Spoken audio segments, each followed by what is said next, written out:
आत्मा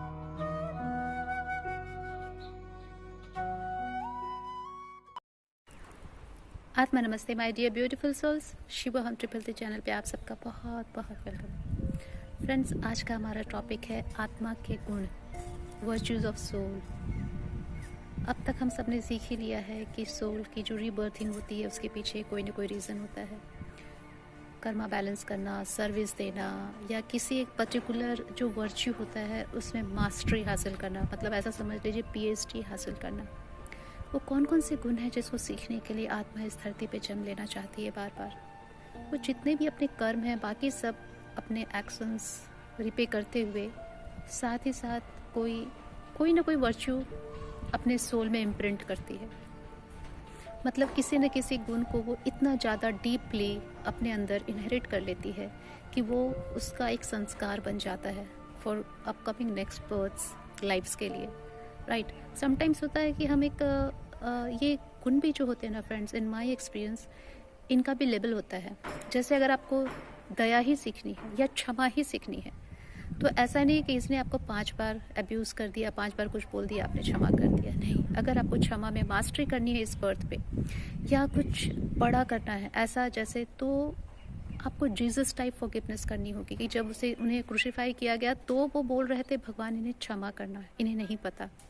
आप समझ रहे हो किस लेवल की क्षमा का गुण आपके अंदर आना चाहिए।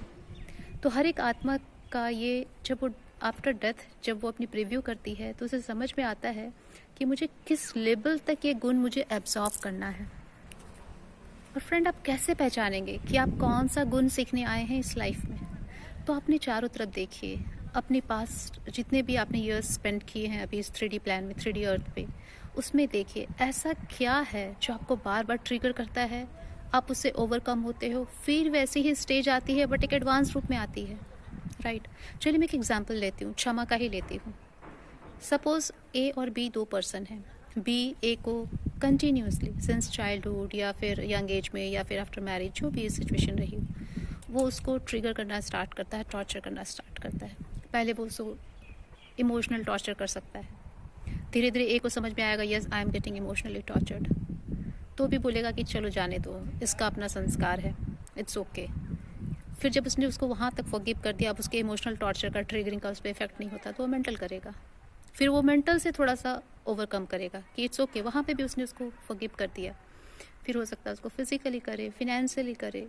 ऐसे करते करते लेवल, जैसे जैसे फ्रेंड आप उसको फॉरगिव करते जाओगे, ट्रिगर करने वाले का लेवल बढ़ता जाएगा। ये इसलिए होता है कि या तो आप वॉकआउट कर जाओ, या तो आप उसको डिपेंडेंसी से बाहर निकल जाओ, या आप फॉरगिवनेस के इस लेवल तक आना चाहते हो जहाँ पे फॉरगिव करने के लिए कुछ बच ही नहीं जाए, ट्रिगर करने वाला थक हार जाए।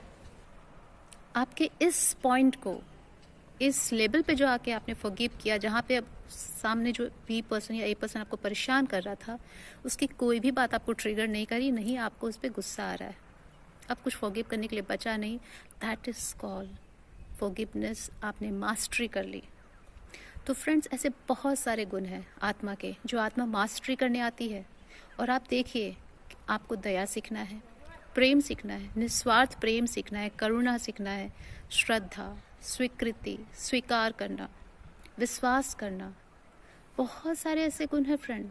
मैं कुछ आपको और भी शेयर करती हूँ, आप चेक कीजिए कि आपके साथ कौन से इवेंट्स आपको ट्रिगर कर रहे हैं और कहाँ पे आप बार बार ओवरकम करते हो और वही सिचुएशन एक बड़े रूप में सामने आती है।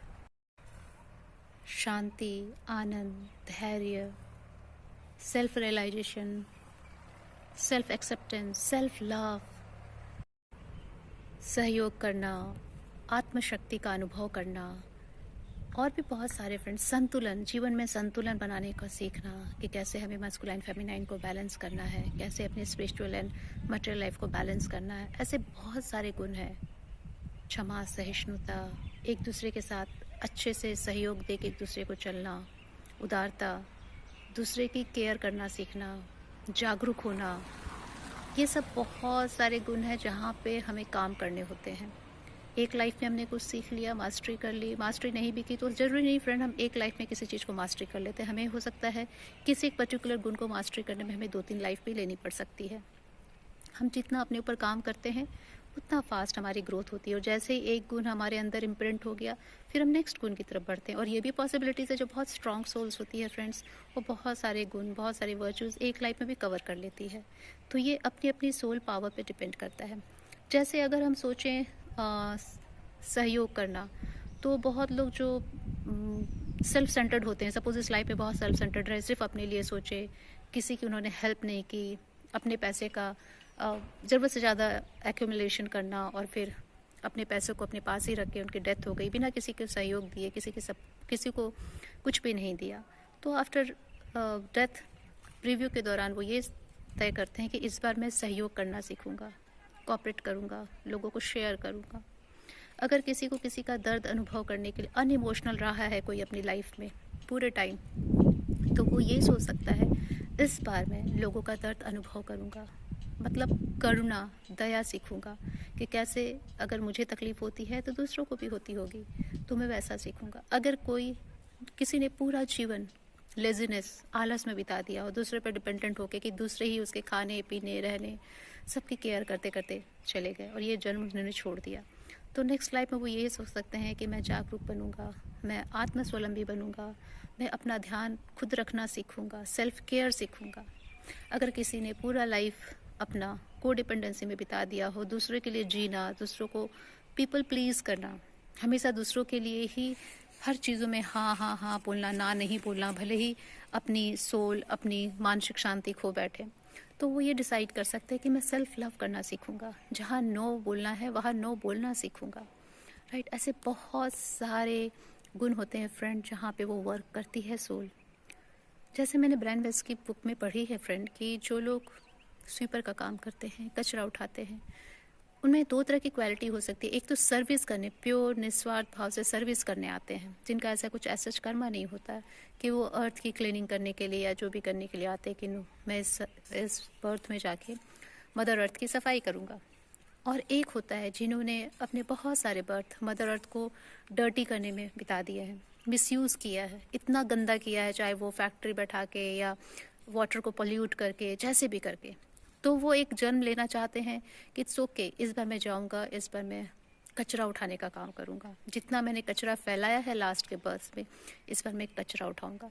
तो दोनों पॉसिबिलिटीज़ है फ्रेंड, संभावनाएं बहुत ज़्यादा होती है, एग्जैक्टली बता पाना बहुत मुश्किल होता है कि क्या रीज़न है इनका इस टाइप के बर्थ लेने का। लेकिन हाँ, एक चीज़ एकदम परफेक्ट है, बार बार आपके सामने कोई चैप्टर्स आ रहे हैं, लेसन्स आ रहे हैं, जिसका मतलब डेस्टिनेशन एक ही है। मान लीजिए कि हर बार आपके सामने ऐसा सीन होता है जहां आपको लोगों पे दया दिखानी पड़ती है, थोड़ी सी दया दिखाते फिर बड़ी दया दिखानी पड़ती है, जहां ऐसे ऐसे आपके आसपास, चाहे होमली हो, वर्क इन्वायरमेंट हो, ऐसे ऐसे इन्वायरमेंट क्रिएट किए जाते हैं जहाँ पे आप पीस में जाना चाहते हो, आपका मन करता है मुझे पीस चाहिए, वहाँ पे आप शांति की खोज के लिए इस जन्म में आए हो फ्रेंड। और ये जो आसपास का जो इन्वायरमेंट है ना, ये आपको ट्रिगर इसलिए कर रहा है क्योंकि आपको शांति का एक PhD लेवल तय करना है। समझ रहे हैं आप कि छोटी मोटी शांति समझ के या सीख के अपनी आत्मा में इनकॉर्पोरेट करके आपका काम नहीं चलने वाला है। आपने एक बहुत बड़ा जिम्मा उठाया है, बहुत बड़ा प्रोजेक्ट लेके आ पाए हैं आप, छोटी वाली चीज़ लेके नहीं आए हो। तो फ्रेंड, हमारा मेन फोकस ये होना चाहिए कि अभी तक एट प्रेजेंट से पीछे की अपनी लाइफ को हम देखें, जहाँ तक हमें याद आ रहा है, और जर्नलाइज करने की कोशिश करें कि क्या चीज़ें हैं जो सेम टाइप की बट अलग अलग फॉर्म में हमारे पास बदल बदल के आ रही है, जहाँ पे हमारा गोल एक ही होता है और वो वाला अगर हम अचीव कर लेते हैं तो वो एग्जैक्ट प्रॉब्लम एक बार रिमूव हो जाती है, भले वो दूसरे फॉर्म में आए बट वो सॉल्व होकर आगे बढ़ जाती है। तो फ्रेंड, जितनी जल्दी अगर हमें समझ आ जाएगा कि ओके ये वर्च्यू हमें इनकॉर्पोरेट करना है, ये वर्च्यू हमें एक्सेप्ट करना है, सीखना है, और अगर हम वो सीख लेते हैं तो बहुत जल्दी हम वो करके सोल दूसरे गुण पे, दूसरे वर्च्यू पे भी शिफ्ट कर सकती है। और ज़रूरी नहीं इस दूसरे गुण के लिए हमें वापस रीबर्थ लेना पड़ेगा, नहीं फ्रेंड्स, ये तो हमें सब पता है कि आफ्टर स्लीप एवरी नाइट हम जब स्लीप लेते हैं तो एक तरह से हमारा रीबर्थ ही होता है, हम एस्ट्रल ट्रैवल करते हैं, हम अपनी जितनी भी प्री बर्थ कॉन्ट्रैक्ट है उसमें कुछ फेरबदल भी कर सकते हैं, ये पॉसिबिलिटीज़ होती है। बहुत कम सोल्स के पास ये पावर होती है फ्रेंड्स, क्योंकि अगर हमारी सोल में कुछ स्पेसिफिक गुण आ जाते हैं, कुछ एक हमने लेवल, सोल लेवल तय कर लिया होता है, तो सोल को एक प्रिविलेज कार्ड एक तरह से दिया जाता है कि वो कुछ चीज़ें चूज़ कर सकती है, कुछ चीज़ें बदल सकती है, बट एकदम बेबी इन्फेंट लेवल की सोल्स के पास ये शायद नहीं रहता है। ये मेरा अभी तक जो मैंने पढ़ा है उससे ये समझा है, और कुछ मुझे अपने एक्सपीरियंस से भी लगता है कि हाँ ये ऐसा ही होता है। Once you cross the young level ना, या लास्ट के यंग लेवल या मच्योर लेवल पे आप आ जाते हो, तो यू गेट दैट प्रिविलेज कि ओके मैं अपने कॉन्ट्रैक्ट को थोड़ा सा शिफ्ट कर सकता हूँ या थोड़ा फास्ट कर सकता हूँ। कुछ एक गुण लेके आया हूँ तो उसके साथ कुछ और ऐड ऑन कर सकता हूँ ताकि मेरी जर्नी फास्ट हो जाए। फ्रेंड्स, आज ये जो आप वीडियो देख रहे हो ये ऐसे ही नहीं देख रहे हो। आप अगर इंटरेस्ट ले रहे हो तो ऐसे ही नहीं ले रहे हो। एक तो फाइनल है कि आपने सेल्फ रियलाइजेशन वाला गुण इस लाइफ में लेके आए हो। 1000% कन्फर्मेशन है ये। विदाउट सेल्फ रियलाइजेशन आप कभी भी इस टाइप के स्पिरिचुअल सोल लेवल के वीडियो सुन ही नहीं सकते हो। आप सेटिस्फाइड ही नहीं होगे, आप तुरंत 1 से 2 मिनट सुनोगे, स्विच कर जाओगे। तो हर एक दूसरे गुण के साथ ये तो आपका एकदम फाइनल है। अब डिपेंड करता है कि आप अपने लाइफ का, अपने पूरे डे के 24 आवर्स का आप कितना इसको देते हो। आपका सोल किसी एक दिन दे दिया वो मैटर नहीं करता, बट अगर आप कंसिस्टेंटली आप कंटिन्यूसली अगर आप पर्टिकुलर कुछ आवर्स अगर आप देते हो इसको, अपनी सेल्फ रियलाइजेशन को, दैट मीन्स आप किस वर्च्यू को ज़्यादा पावर में दे रहे हो, किस वर्च्यू के लिए आप ज़्यादा हो कि ये मुझे पहले कंप्लीट करना है। हो सकता है आप सेल्फ रियलाइजेशन साइड में लेके आए हो कि पहले मैं ये करूँगा, साथ ही साथ मैं सेल्फ रियलाइजेशन की तरफ जाऊँगा। बट एक और हो सकता है कि जो 1000% अपना यही सोच के आया है कि किसी भी हालत में मुझे कंप्लीट सेल्फ रियलाइज्ड होना ही होना है, सेल्फ रियलाइजेशन में जाना ही जाना है, उसके साथ में और जितने गुण होगा वो ले लूँगा। तो फ्रेंड, आत्मा गुण कैसे सिलेक्ट कर सकती है? 2 वे है। या तो अगर उसने कुछ इतना ज़्यादा शैडो या नेगेटिव वर्क कर लिया है इस लाइफ में, तो वो जाके जस्ट अपोजिट चूज़ करेगी कि मैंने इतने लोगों को दुख दिया है, अब तो मैं सुख बांटने का काम करूँगा, राइट। या फिर पूरी दुनिया को वैसा सिखाने के लिए वो सोल इस अर्थ पे आती है। जैसे कि जीसस, उन्होंने कैसे क्षमा देना है लोगों को वो सिखाया, राइट। तो ये दोनों तरफ से आती है, अपने कर्मों का जस्ट अपोजिट, अगर अवगुण था तो गुण लेने के लिए, और या फिर लोगों को सिखाने के लिए वो पर्टिकुलर गुण, उस गुण का प्रभाव, उस गुण की उपयोगिता, ये सब समझाने के लिए भी सोल वो गुण एक्सेस करके दिखाती है इस अर्थ पे बर्थ लेके। करो आपको वीडियो बना। तो फ्रेंड्स, आप देखिए कि बहुत सारे लोग ये उकता जाते हैं, यार कब तक माफ़ करूँ, यार कब तक शांति रखूँ, यार कब तक विश्वास करूँ, मेरा तो विश्वास कंप्लीट ही नहीं होता, पिछली बार विश्वास किया था क्या मिल गया ईश्वर पे। तो ये सब ट्रिगर पॉइंट है, ये सब टेस्टिंग ऑफ लेवल्स हैं, मतलब आपको लेवल क्रॉस करने हैं। तो आप घबराइए मत, बल्कि बैठ के सोचिए कि शायद आप बहुत बड़े लेवल के, मतलब मास्टरी PhD इस लेवल की आपको वर्च्यू लेने आए हो। तो इसलिए अगर आप 3-4 लेवल क्रॉस कर चुके हो, that means you are meant for it, and don't lose hope.